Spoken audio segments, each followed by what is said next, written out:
ден, почитувани. Следите уште една нова Телма амбуланта. Работата на отворено во услови на екстремна топлина представува сериозен ризик по здравјето и животот на работниците. Замор, дехидратација, топлотен удар се последиците што може да се спречат со соодветна заштита, законска регулација и свест кај работодавачите и институциите. На оваа тема денеска зборуваме со професор доктор Елисавета Стикова, специјалист по медицина на трудот.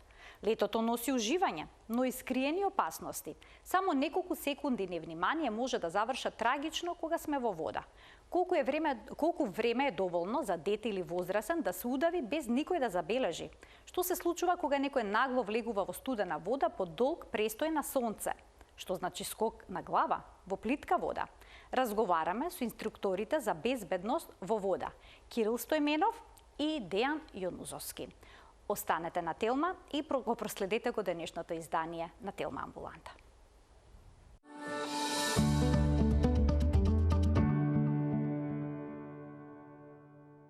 Кога жештината станува опасно за работниците, ќе прашаме професор доктор Елисавета Стикова, специјалист по медицина на трудот. Професорке, добре дојдовте во студиото на Телма и во Телма амбуланта. Добар ден. Добар ден, добро да најдов и ви благодарам на поканата да разговараме за оваа навистина актуелна тема. Работата на отворено на високи температури представува сериозен ризик по здравјето. Па која група на работници се најзагрозени во текот на жешките летни месеци? Да, класично прашање и класичен одговор, нели? Вообичаено ги споменуваме градежната индустрија, односно сите градежни работи кои што се обавуваат на отворено, независно дали станува збор за она што велат нискоградба, високоградба, понатаму земјоделието спаѓа во оваа гранка, рибарството можеби ако е професија или професионално се занимава некој со тоа. Сите оние други работни задачи кои што се обавуваат и во текот на останатата година, но сега надворешните услови, метеоролошки услови ги прават да се ризични. Тоа се полицајци, пожарникари, тоа се сите оние кои што работат на испорака на храна или на некои други услуги кои што бараат движење по градот, движење по урбаните средини, така да текстилни работнички сакав да ги истакнам, но тие не работат на отворено, но сепак е тоа прашање кое што не смее да се заборави, затоа што во овој период колку е актуелен проблемот на работа во услови на високи температури на отворено, исто толку или можеби повеќе актуелен проблемот на високи температури и работа во затворени простори, така да се тоа два проблема кои што се актуелни во овој проблем и кои што мислам дека не можат да се делат или на едните да се даде предност во однос на другите, затоа што едните и другите бараат посебни услови за прилагодување. Но она што би сакала да го потенцирам во овој момент и што би сакала да укажам во оној аспект кој што значи подигање на свеста, тоа е дека не треба да говориме за класични индустрии, класични дејности.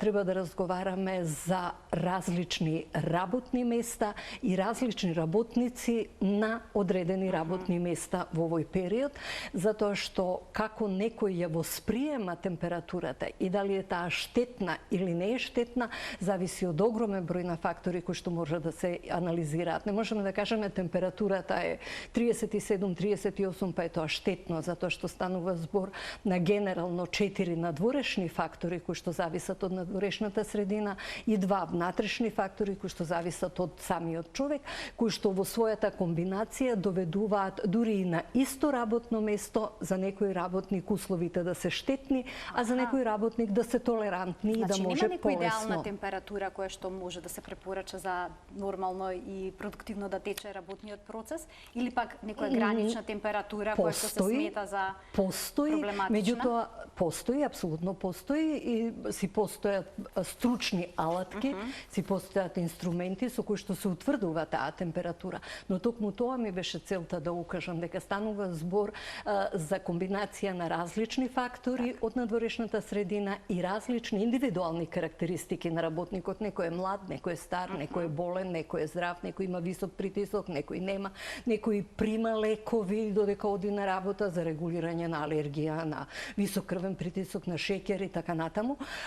Така да постојат алатки кои што ги користат или би требало да ги користат професионалците за да може да се најде така наречената толеранција толерантна или прифатлива температура на таа? која што секој работник може да работи без температурата да има негативно влијание врз неговото здравје.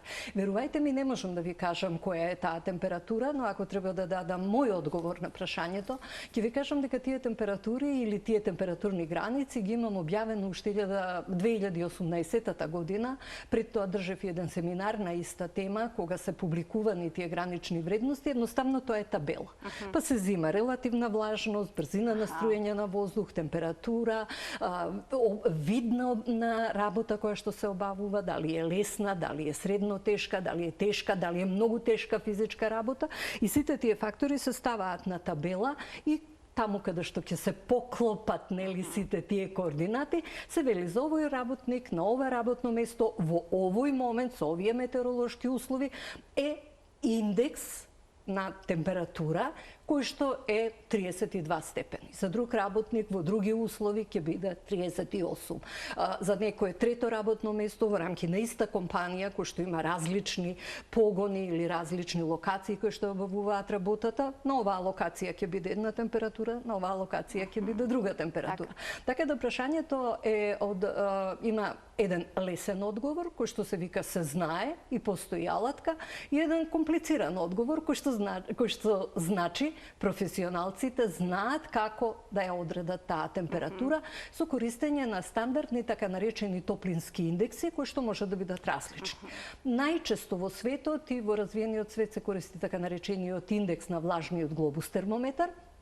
Меѓутоа може да се користи така наречен хит индекс, може да се користи humidity индекс, humidity 1, humidity 2, може да се користи индекс на коригирана ефективна температура или само ефективна температура, значи постојат различни алатки што треба да ги знаат професионалците. Дали ги користат и дали ги применуваат во актуелниот момент, тоа е сосема друго прашање и друга тема. Кои се препораките на Светската здравствена организација, на Меѓународната организација на трудот, кога станува збор за работа на високи температури, на жештина? Да, би сакала само да кажам дека прашањето на високите температури и влијанието на високите температури врз здравјето, значи се она што значат појавни аспекти на оштетување на здравјето. Топлотен стрес некаков. Поаѓајќи од нешто што се вика топлотно црвенило, топлотен осип, топлотни грчеви, топлотна синкопа или топлотен удар кој што може и смртно да заврши, значи во целата таа скала од полесни до потешки клинички манифестации на оптеретувањето од топло, ние никако не смееме да го заборавиме и прашањето или проблемот на повредите на работа во кој што работата на топло придонесува. Ако сакате само испотените дланки, може сериозно да влијаат да нема стабилност на алатот и тоа да доведе до повреда на работа. Така да проблемот на клиничките манифестации на оптеретувањето или температурниот стрес не смеат да се одделат од она што се нарекува повреда на работа, исеченица, паѓање, скршеница и така натаму и така натаму. А дефинициите, ако се вратам на вашето конкретно прашање, препораките кои што се однесуваат на Светската здравствена организација и Меѓународната организација на труд се стандардни како и секоја препорака. Затоа што препораката нема извршност. Препораката има нешто што значи да го советувате. Ако сакате и вашето дете дома, ќе го советувате прво дека ова не чини, она не чини, ама на крај кога ќе видите дали тоа ќе фати место или нема да фати место, ќе забраните и ќе речете ова може, од тука може, од тука не може. Во нашата струка која што се води под еден чадор кој што се нарекува безбедност и здравје на работа, нема нешто што треба да значи препорака. Убаво е да се препорачува, да се подига јавната свест, меѓутоа кај нас има алатки и инструменти за се. За она што значи работа во изложеност на прашина, на хемиски супстанции, на биолошки агенции, ако сакате изложеност на високи температури, има јасно утврдени нормативи и стандарди. Докаде нешто може, до каде не може. Што работодавачот мора да спроведе, што работникот мора да почитува, за да се сочува здравјето и безбедноста на работникот, да се сочува продуктивноста на компанијата, да се сочува авторитетот на компанијата, да се сочува превземените обврски и рокови во испорачувањето, меѓутоа постојат јасно ограничен и јасно утврдени алатки за професионалците со кои што се утврдуваат граничните вредности на изложеност, кои што се обврзни за сите работодавачи, за сите работници и за сите работни места.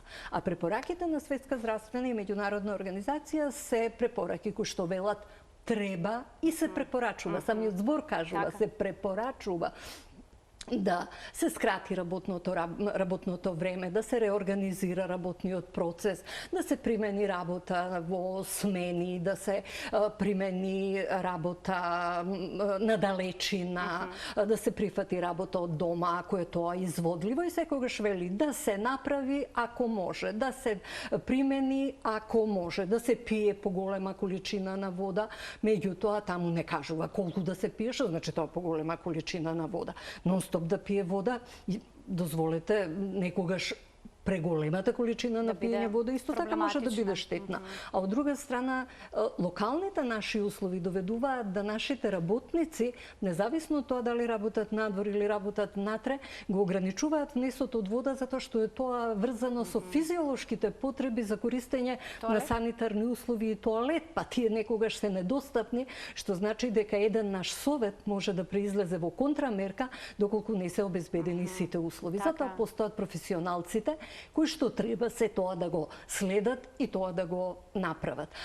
Она што би сакала посебно да го потенцирам е дека тие алатки кои што стојат на располагање на професионалците не зависат од препораките. Значи препораката е да се пие повеќе вода. Меѓутоа професионалците имаат своја алатка, своји инструменти, треба да имаат свое професионално знаење и искуство во кое што ќе кажат. До оваа температура не треба да се форсира пиење на вода. Од оваа температура треба да се зголеми. Но на оваа температура, кога ќе се дојде до оваа вредност на температурниот индекс, кој што ви реков дека е најчесто индексот на температура на влажниот глобус термометар, вели треба да се пие на секој 20 минути по 200 мл вода, чија што температура е 10 до 15 степени. И ова е извршно, ова е стандард. И ова мора да се почитува. Некогаш стандардите се преточени во законски обврзни документи, како што се правилници. Некогаш стандардите се само професионална алатка која што може да се користи.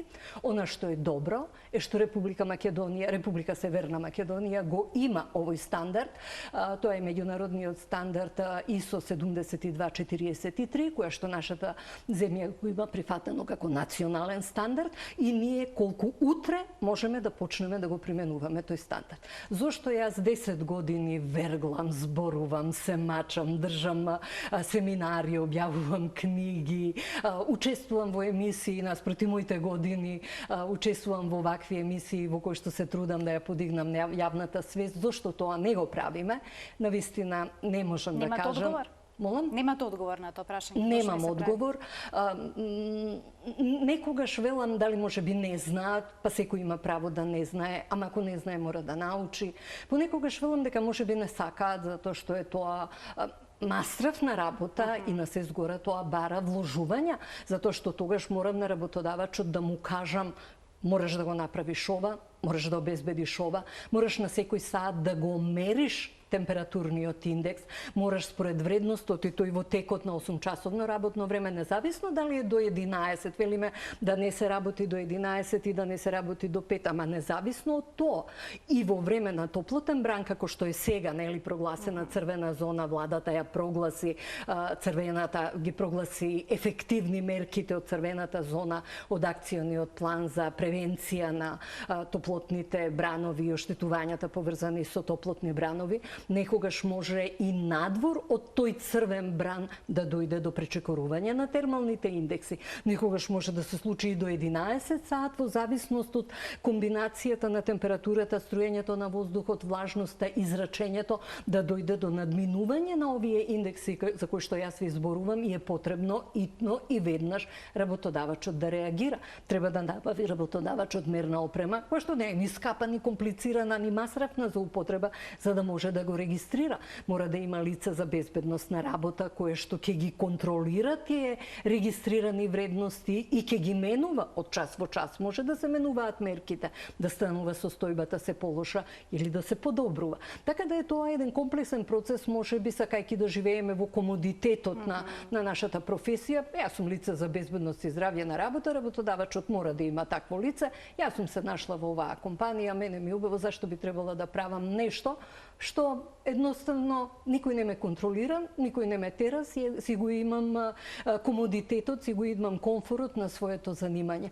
Меѓутоа, комфорот на моето занимање, по мојата дефиниција, значи дека сум направила се за да научам што треба и како треба, да ги изанализирам странските искуства, како други земји, попаметни, повредни и со поголема традиција од нас го спроведуваат тоа да го понудам на работодавачот, да го принудам работодавачот тоа да го направи, затоа што тоа не е издаток, не е трошок за работодавачот, тоа на работодавачот му се враќа како добивка во сочувани животи на работниците, во сочувано здравје, во сочувана работна способност, во сочувана голема продуктивност. За жал, кај нас некако нашата струка е ставена на маргините, толку колку што сакаме или толку колку што можеме, ќе ја сработиме својата работа, не работиме под притисок, не даваме отчет, немаме евиденции за да дадеме отчет, нити колку повреди имало, нити колку топлотни удари имало, нити колку други оштетувања на здравјето настанало како резултат на топлотни бранови, како резултат на други изложеност на други професионални штетности и опасности, така да во тој смисол јас на вистина не можам да го најдам одговорот зошто за нешто што го прават многу едноставно, многу рутински, многу развиени земји, па дури и оние кои што не се развиени. Во кои земји има законски ограничувања или пак паузи во работата, односно реорганизација на работниот процес кога температурите се високи? Подготвувајќи се за оваа емисија, се обидов да направам анализа на тоа што е надвор и на она што е во некои други подалечни земји. Јас, за среќа или пак за жал, затоа што фрустрацијата ми е поголема, сум имала можност како визитинг професор да ги анализирам состојбите во државите на Западна Европа, сум анализирала како фулбрайтов стипендијант за состојбите во Соединетите Американски држави, во Канада, иако тие имаат понекогаш и заедничко законодавство во оваа област. Сега во последно време сум насочена кон состојбите во Емиратите и нормално ја следам состојбата што се случува овде во регионот. Во делот на она што се меѓународните, интернационални искуства, речиси во сите развиени земји тоа се прави. Затоа што замислете една Америка која што го има Тексас, која што има Калифорнија, што би правеле тие летно време, само би работеле од 11 до 7, нели? Не би работеле, би чекале топлотен бран, би ги ослободувале работниците од 60 години и бремените жени, каде ќе им оди нив индустријата, развојот. Канада е зимно време, затоа што имаме нели и ограничувања за работа на ладно, кога е многу ладно, што значи тоа дека не може да се работи, ќе го запрат процесот. Велам дека и развиените западноевропски, Америка, Австралија, Канада, еве и Емиратите, дури ќе речеме демек дали во Емиратите има или нема, има и како има ограничувања и секој ги решава проблемите согласно своите локални специфичности. Најсвеж ми е примерот нели за Емиратите, имав можност неодамна да комуницирам со колегите кои што работат во областа на јавно здравство од Њујорк универзитетот во Абу Даби, ним на 15 јуни им почнува она забрана за работа во средината на денот од 12:30 до 3. Тој период трае од 15 јуни до 15 септември. Во тој период работниците воопшто не работат. Тоа е она што шпанците го имаат као сиеста, нели? Меѓутоа, тие не одат дома. Не се малтретираат да одат дома, да се потаат, дополнително да се заморуваат. Работодавачот е должен да им обезбеди климатизирани простории, во кои што климатизирани простории ќе има стандардизирана температура на која што тие ќе одмараат, ќе пијат вода, ќе помине тој период на највисоки температури и повторно во 3:30 тие ќе се вратат на работа. Но колку ќе работат, сега не говорам само за Емиратите, воопшто говорам за овој широко распространет и широко применлив температурен индекс, температура на влажниот глобус термометар, ограничувањето на работата не е дали ќе биде од 11 до 5, од 12:30 до 15 часот, туку колкаво ќе биде ограничувањето на работата во рамките на еден работен час. И согласно вредностите на овој индекс, затоа ви велам да се следи динамички во текот на 8 часа. Може би првиот работен час ќе почне со 15 минути одмор, а 45 минути работа, а последниот работен час ќе заврши со 15 минути работа и 45 минути одмор, но во рамките на тој еден работен час. Затоа одговорните лица, кај нас е тоа лицата за безбедност на работа, динамички треба да го следат инструментот за отчитување на температурата на влажниот глобус термометар и да се даваат препораки. Некогаш, кога се тие вредности надминати, ми се чини дека се тие преку 52 степени, но не температура, него вредност на температурниот индекс на влажниот глобус термометар. По формула што се пресметува, така. Се пресметува и се интегрира температурата на воздухот, влажноста, брзината на струењето и зрачењето. Сите тие фактори се интегрираат, се анализираат во својство на индивидуалните карактеристики на работникот и ние најчесто велиме неговата метаболна енергија, али тоа не е нам еквивалент за тежината на физичката работа, дали работи лесна, средно тешка, тешка или многу тешка физичка работа, затоа што индексот се разликува за овие 4 категории и различни се препораките, затоа не можам да ви кажам волку е. Да унифицирано, така. 52 степена на влажниот глобус термометар е една температура на воздухот за вас, друго е за работник кој што копа на нива, трето е за работник кој што малтерисува, четврто е за работник кој што работи во канцеларија. Значи, кон оваа проблематика мора се пристапи крајно сериозно.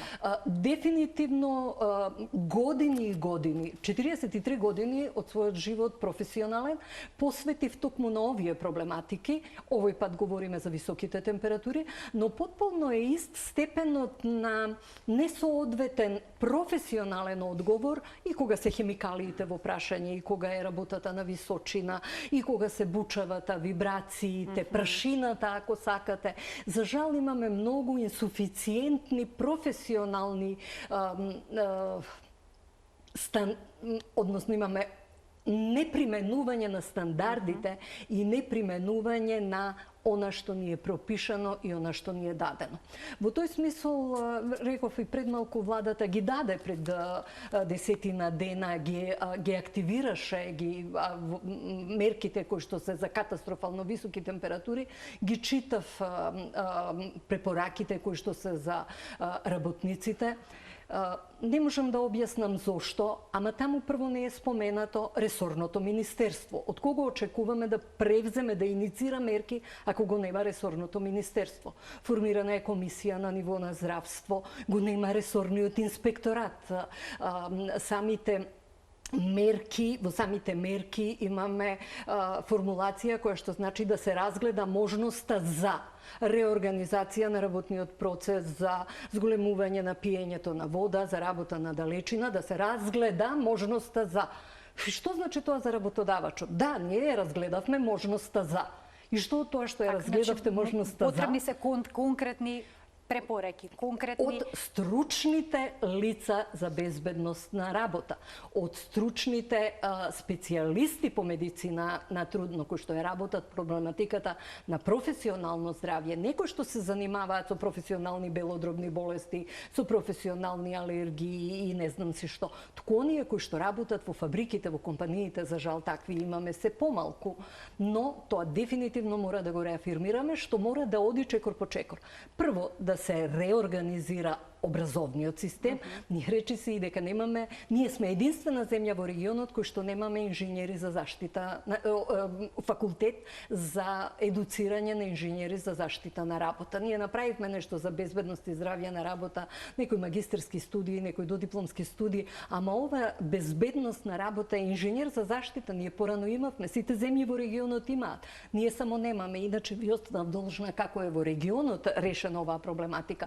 Во Словенија го применуваат индексот на влажниот глобус термометар, во Хрватска го применуваат, во Србија почнуваат да го применуваат.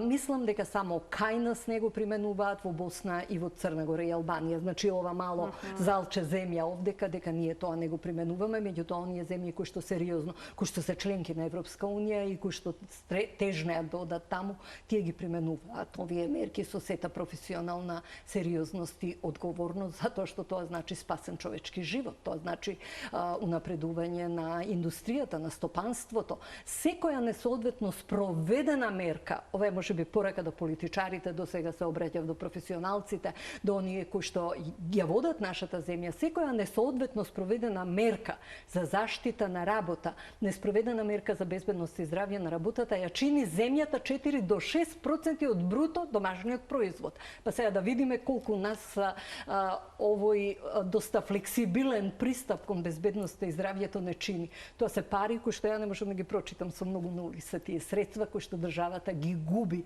годишно во бруто националниот приход. Професорке, како треба да се следи здравјето на работниците кои што со часови работат под сонце на жештина? И тоа е решено, и тоа повторно е решено во рамките на овој еден индекс кој што го зборувам, има многу такви и уште и поубави, но ово е најшироко распространет. Значи прво треба уште во периодот кога се подготвуваме за брановите, затоа што ќе дојдат тие климатските промени се тука. Состојбите ќе бидат од година во година полоши, не можеме да очекуваме дека ќе бидат подобри. Уште во пролетта треба да почнат подготовките. Уште во пролетта ние треба да ги обучиме работниците за самоанализа и самогледање, само барање на симптомите кои што се поврзани со термално оптеретување. Да ги препознам симптомите и кај мојот колега, да видам дали му е дали е нестабилен, дали има вртоглавица, дали имам вртоглавица, дали имам или немам чувство на жед, дали се поти мојот колега. Ако е висока температурата, вие не се потите, тоа е многу сериозен сигнал во кој што морам да викам брза помош. За сите тие работи мора да бидат обучени работниците, мора да бидат обучени одреден број на луѓе, препишано е во нашиот закон за безбедност и здравје на работа, патем ние имаме многу пристоен, одличен закон за безбедност и здравје на работа. Пропишано е дека треба одреден број на работници да бидат обучени за давање само помош и прва помош. Тоа не е медицинска помош. Медицинската помош ја даваат соодветни служби на медицинска помош, матичен доктор и така натаму. Ова е прва помош која што ја даваат непрофесионалци, треба да ги препознаат знаците, треба да знаат како да помогнат, треба да знаат што е бочна позиција, треба да знаат како да го стават работникот, во која положба, дали како да го ладат, на кој начин да му помогнат и така натаму. Гледам дека времето очигледно изминува по вашиот говор на телото. Моето последно прашање ќе биде и поврзано со климатските промени. Дали овој проблем ќе станува уште поизразен? Сигурно, но нешто што исто така сакам да истакнам е прашањето на личните заштитни средства. Затоа што во таа алатка, во нашиот закон за безбедност и здравје на работа, предвидена е една многу јака обврска на работодавачот. Јас ја нарекувам златен стандард за работа. Тоа се вика проценка на ризик на секој работник на секое работно место. И нас на тоа не обврзува нашиот постоечки закон за заштита, за безбедност и здравје здравје на работа. Проценката на ризик ги дава одговорот на сите овие прашања под услов дека е правена од компетентни професионалци, дека е правена со одговорност, со знаење и со желба да се помогне на компанијата да се пристапи на еден сериозен професионален начин кон решавање на актуелните проблеми. Во овој момент тоа е температурата. Можеме да говориме за климатските промени, можеме да говориме за други штетности и опасности кои што ќе ни се јават утре, ќе ни се јават задутре или се присутни и денес. Додека говориме за хидрирањето и потребата на хидрирање на работникот, говориме за носење на лесна светла облека, нелесна и светла облека, мајца, бела, кратки ракави, заштитна, лична заштитна опрема, шлемови кои што се со ладење на вратот, со специјални додавки кои што се ставаат на вратот, со облека заштитна која што е направена од материјал кој што лади, со чевли кои што се над глуждот, но се специјално наменети за високи температури, затоа што лесна облека не значи да го пуштиме по апостолки и по кратка мајца работникот да работи на градилиште, туку да знаеме повторно по стандарди кои што ги имаме во нашата земја, каква лична заштитна опрема на високи температури треба да се носи. Се тоа многу комплексни прашања на кои што треба многу сериозно, час поскоро да им пристапиме и да ги подигнеме на едно ниво повисоко. Професионален пристап во секој сегмент. Професор, ке ви благодарам за денешното гостување во Телма амбуланта, што посочивте на слабостите на целиот овој систем, но и на она што треба да се направи како промена за да се подобрат работите. Јас ви благодарам на можноста, после многу години повторно се враќам на овој тип на активност, што е дел од мојата струка, подигање на свесноста, на јавната свест и свесноста кај работниците, работодавачите и социјалните партнери, вклучени во безбедноста и здравјето на работа. Ви благодарам многу на можноста. Ви благодарам уште една за гостувањето, почитувани останете на Телма, ние продолжуваме понатаму.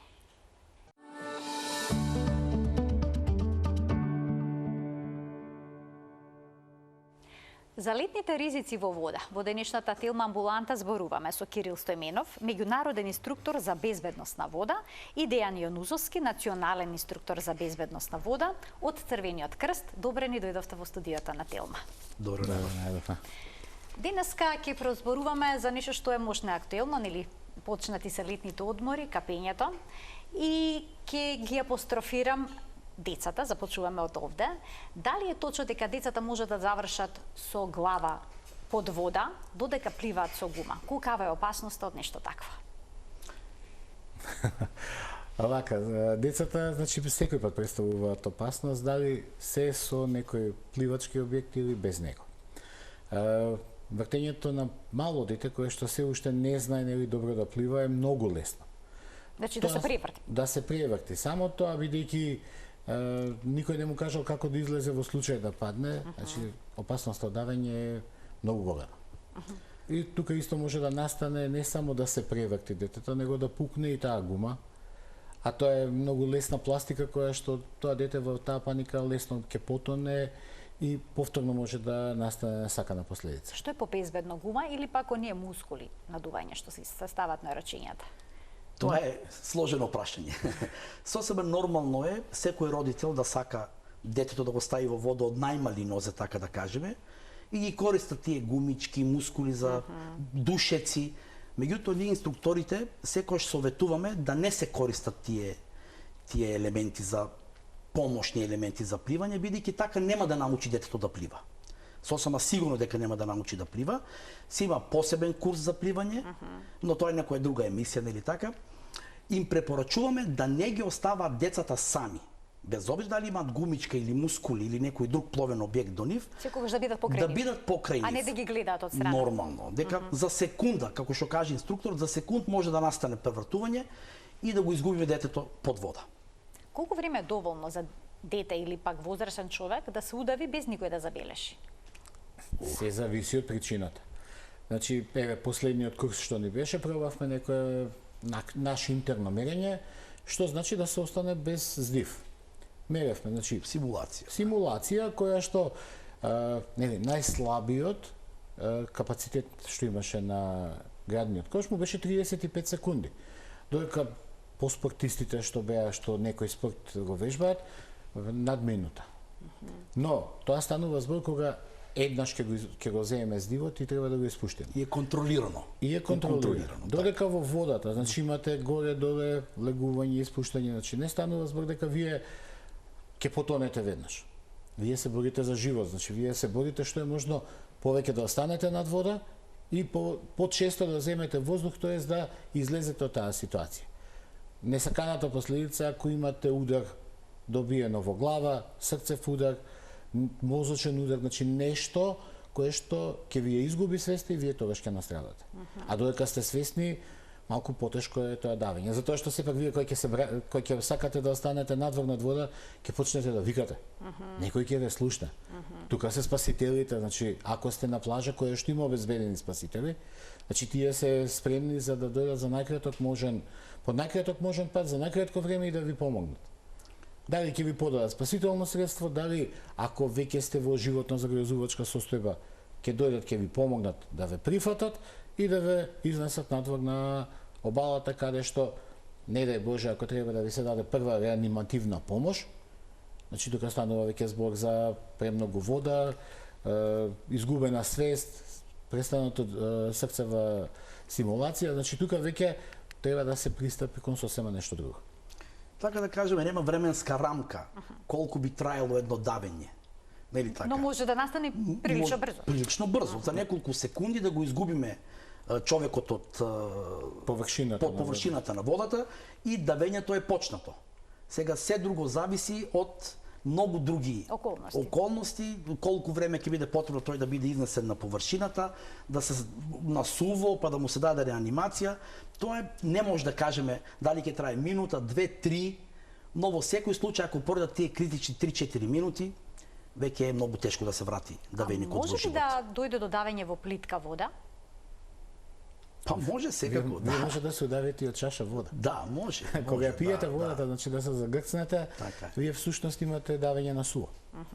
Значи не е дека вие треба да бидете во вода за да се удавите. А може да падне во плитка вода, удар на глава и пак да му бидат носот и устата под вода и пак е давење. Без обзира дали е пола метро вода или 1 метро или е длабоко, било како. Споменавте дека спасувачите се многу важни во овие моменти. Сега, дали некој од плажата, кој што минал без обука, може да спаси давеник и се препорачува такво нешто? Тоа е тешко прашање. Најчесто не препорачуваме. Не препорачуваме. Затоа што, нели, секој посетител на плажата, нели, тој си е капач, рекреативец, тој си има некоја сосема друга замисла на поминување на своето време. Вие ако на давеник му пристапите од пред него, тој лесно може вас да ве потопи. Значи, место една жртва да имате 2 жртви. Разбирате?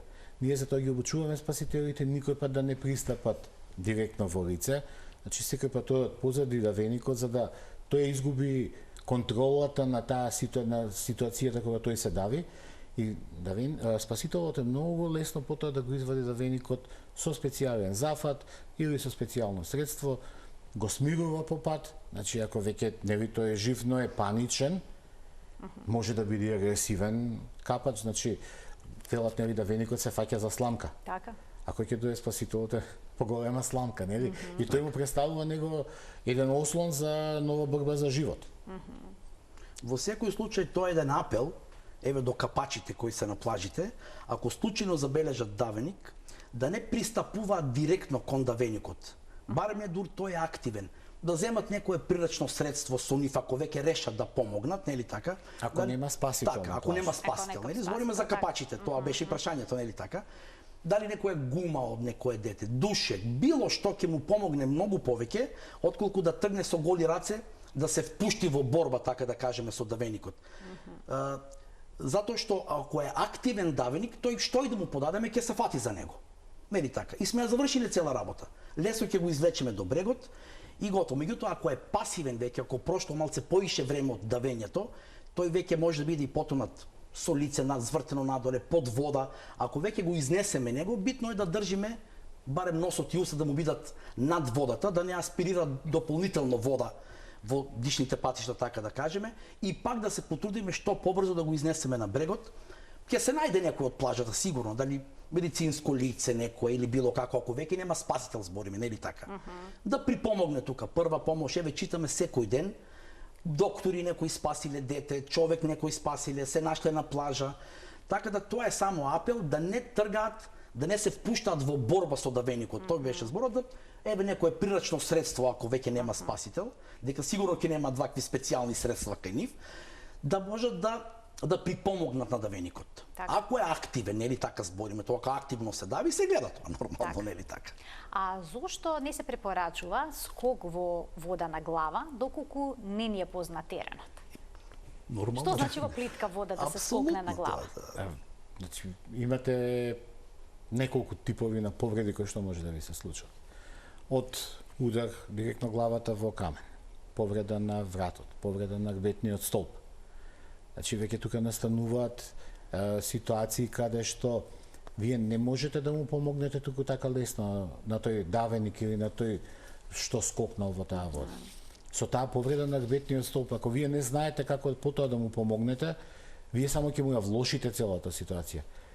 Вие ќе го направите, може, тој веќе во некоја фаза инвалидитет, кој што се уште може да се санира, но ако не стручно му помогнете, значи вие ќе го направите на вистина траен инвалидитет. Еве рековте во непознато дно. Например, исто опасно и во базен. Ако е познато дното. Аха. Сме имале случај, например, детенце едно нурка испод, друг скока, го удира со нога во главата, ете ти проблем пак.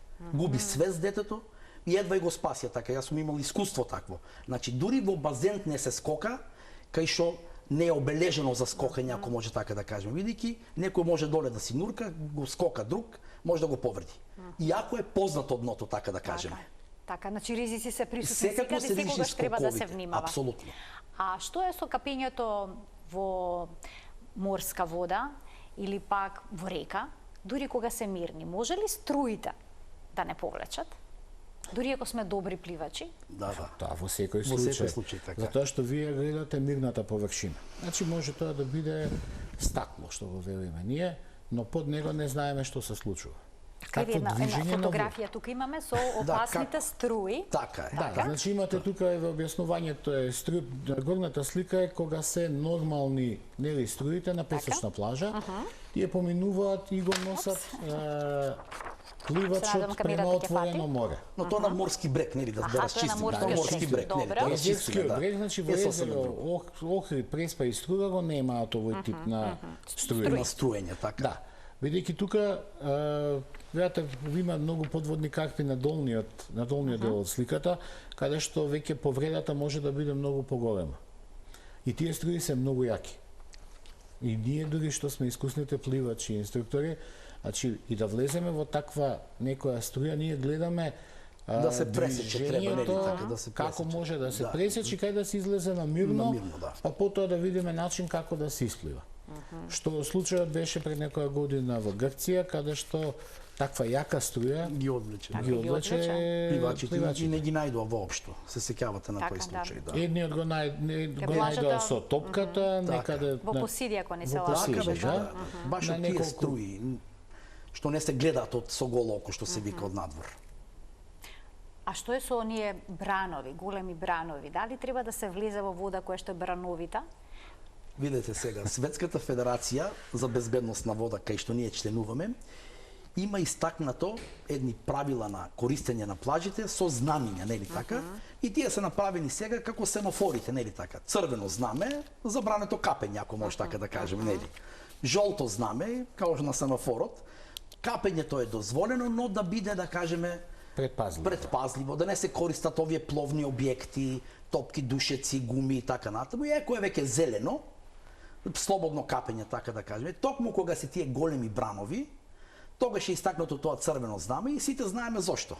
Нормално, дека и ако настане инцидент, многу потешко е самото спасување, многу полесно може да дојде до повреди, луѓето уживаат да се превртуваат натаму, но многу лесно може да се наглутат и вода. Да губат ориентација, да губат свест, проблемот е веднаш воучлив.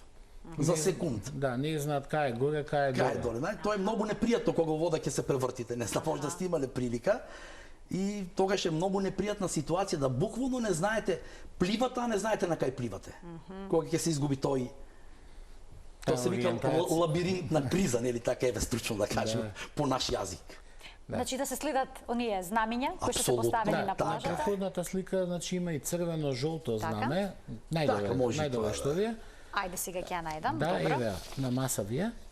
А на масата На е. масата, што Добро, е, аха, значи, ете ги знамињата. Гледате Добро, може да црвено- покажете кон таа камера. Црвено-жолтото знаме, Аха, ова црвено-жолтото од тука што е лева. на Така, кјошето. добро.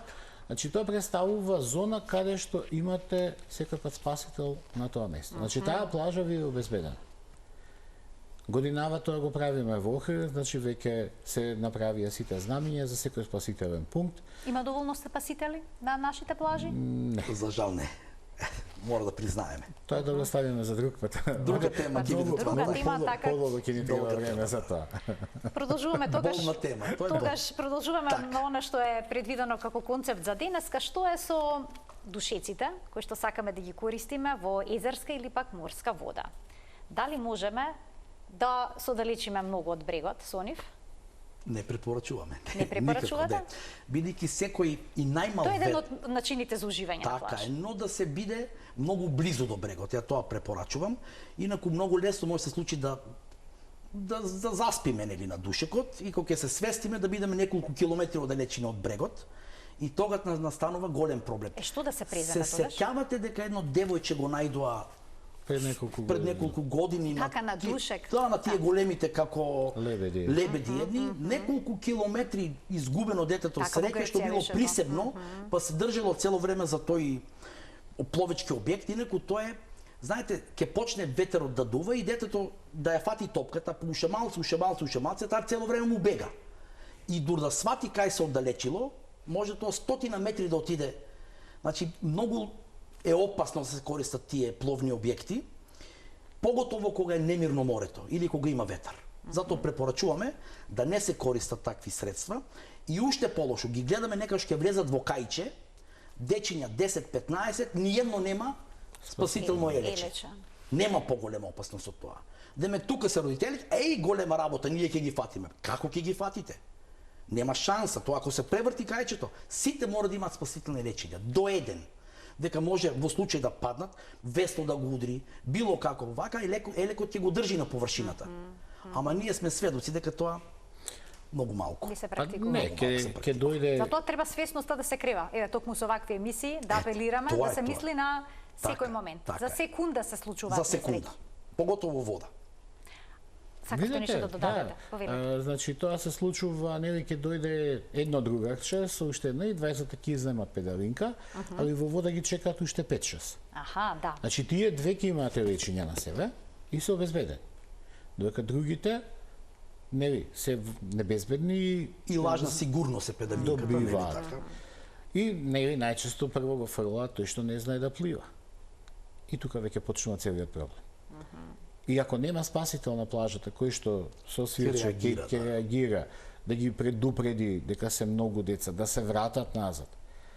Значи тука веќе за него постои толкава голема опасност за интервенција што не сум сигурен дека и ние по-стручните можеме Да. со 5 или 6 деца да излеземе на крај. Па Тоа е вчера, веќе завчера имаше голема- нели некоја информација дека во Охрид на големи бранови ми се искршила едрилица на дечките, па ги полицијата интервенирала. Среќа што успеале да се јават некако, иначе на 5-6 километри биле во сред езерото. езеро. Па ги прибрале таму со Така. службен глисер и така. И не страшна опасност. На тоа треба да се мисли. Многу да се А минава. опасно ли да се влезе во ладна вода по подолг престој на плажа на сонце? Ние што би се насмеале најубаво. Најубаво не е така да се разлади. Да се разлади, ама, Веднаш. ама со трчање. ако Не е така, да. Тука настанува таков И на глава. Ба, Скок на што е, глава. да, што е можно поспектакуларно. Така. Да, сите да те видат, нели? Тука веќе настанува веднаш проблемот. Бидејќи вие сте на 40 плюс, веќе сонцето вас ви испекло многу време. Температурата на водата нека е 20-25 степени, но тој температурен шок е многу голем. Значи нашето срце може и да не го издржи тоа. Вие да скокнете, да нурнете и да останете доле. Ето е тоа вие што викате за колку време може да се удари човек. Значи веднаш. Може веднаш, така. Настанува тој грч. Срцето прекинува со работа и толку. Нема, потоа го гледаме ние, тоест почнуваат да вриштат од страна, скокна тука беше, и додека ние интервенираме, да можно за реанимација може и да нема. Ако има спасител, нели? Ако има кој да примети, нели така? Обично е многу луѓето кои се на плажа, ние и кога сме на летување, така да кажеме, професионална деформација, увек, нели, ностоп гледаме, нели така, во секој гледаш потенцијална опасност, нели така, кога одиме, ама кога нема такви луѓе на плажата, секогаш постои тој ризик малку поголем, што викаме, некој да не биде приметен. Тој температурен шок е една од големите причини за настанување на давење. Не е само тоа, значи постои и прејадување. Вие со пол стомак, алкохол, сега во поново време веќе дрогата си го зима замавот. И пак еден апел, нели, сега од нас, кога се влегува во вода, Како да се влезе? така да се значи да се разладиш малце, или лице да се замие, под пазувите малце, грбот да се обавезно грбот да се фати малце со вода и тогаш да се влезе внатре. Така, тоа секој може да го практикува, не е ништо. Постепено, за телото да се адаптира. Така, никако тоа на трчање внатре. Нели, сме имале ние прилика кога одиме со дечиња на летување некош, ќе им објаснуваме цел ден како треба да се влезе во вода, нели така? Ќе го слушнат свирчето. И имате представа, нели? Јуриш, така. Си јуриш сите наеднаш. Кој попак за вода? Така, така. Нема... И кога ќе им кажеш, кога ќе свирнам за излегување, сите веднаш да излезете, знаете пак што ќе се случи. Нели се влечкаат сите, па се кријат, па нели така. Таков не е менталитетот малце, нели? Но во секој случај апеле сите при влегување во вода барем малце она што викаме да се исплискат, нели, вака да го разлат телото малце. Барем лице, грб и така. Значи храна да се конзумира по пливањето, никако пред да се влезе во вода. Ајде тоа објаснете го на нашите луѓе. Видете, најубаво е нели ќе седнете хамбургерот, кока-колата, помфрит, обавезно и после тоа нели вашува во кровна. Кровна се тоа. А добро, кровната може да помине, али хамбургерот и гирото, бидејќи тоа е веќе тешка храна, крвта веќе се насочува да почнува да ја вари. И вас ви ослабнуваат виталните делови од телото. Рацете, нозете, мозокот и веќе вие сте потенцијален давеник. После плажа слободно нека идат. Може јадење, пиење, све. Значи после бањење, после капење може сите тоа. После капење, да. И се препорачува 1,5 до 2 часа, значи ако сте консумирале таква храна, да потоа да влезете во вода, дека самиот организам веќе почне да ја вари. Веќе за да може да се распредели се низ телото. Споменавте дека и базените носат одредени опасности. Апсолутно. Многу често децата трчаат по мокрите плочки. Постои ли опасност да се лизнат, да паднат? Што препорачувате како безбедно да се однесуваат на базен? Болно тема. Значи, свирчето на спасителите работи тогаш до бесвест. Свириме цело време, немојте да трчате, пазете, не излегуваат од базен, водата ја оставаат на плочки. Плочките се лизгави и кој ќе излезете, значи и самите вие, а не па кој ќе уште да бидат мокри. И плюс да трчате на такви плочки. Тука имате многу различни повреди. Рака, нога, рамо, колк, глава. Значи сите можни повреди што може да ги замислите, може да се случат. Така, и уште на сите базени е забрането скокање, а вие знаете што се случува, нели така? Ќе се сврти спасителот на оваа страна, сите скокаат. Не може да ги спречиме нашите деца во нивните намери, али барем да ги предупредуваме. Тоа се учи уствари на курсеви по пливање, вакви курсеви по безбедност на вода. Сега ние имаме некој план по средните школи, значи тука да ги советуваме децата, барем совети да дадеме, ако веќе не може да ги физички да ги спречиме, нели да трчат, да се бркаат, да скокаат. Барем да ги предупредиме што може да се случи. На опасностите. Апсолутно. Да. Малку пливачката култура, што ја велиме да им се подигне на повисоко ниво. Расте ли пливачката култура? Се запишуваат ли се почесто децата на курсеви за пливање? Да, за среќа, да. Видете, курсевите за пливање се посебно од курсевите за безбедност на вода. Курсот за пливање, нели да научите вие како да пливате, дали рекреативно или на превари, додека ние имаме веќе спремни пливачи. Значи курсот за безбедност на вода не е обука за почетници за пливање. Така, искусни пливачи ни треба. За курсот треба да си психофизички спремен, Значи да бидеш со години спремен, 18 години минимум, за да можете да ги издржите сите тие напори што се во тој курс. Значи не е тоа одиме на викенд 7 дена, продолжен викенд и ќе станеме спасители. Потребно многу повеќе од тоа. Да, има Не, и за напред тоа така. треба навистина една убава емисија за да можеме да ова го е, направиме. треба една специјална емисија за спасување на вода. Да одредите направиме. кога, да направиме, па И ќе тогаш се ќе се избориме договориме. точно за спасување на вода, да. Детално ќе се осврнеме на Одлично. сите аспекти. Така. Јас ви благодарам што бевте денеска гости во студиото на Телма и што им ги посочивте на гледачите најчестите ризици кога станува збор за летото и капењата. Ви благодарам и вас. Ви благодарам на поканата. Почитувани, ова беше се во денешната Телма амбуланта. Ви благодарам за вниманието со кое што не следевте и што бевте заедно со нас до самиот крај. Ви посакувам пријатен ден.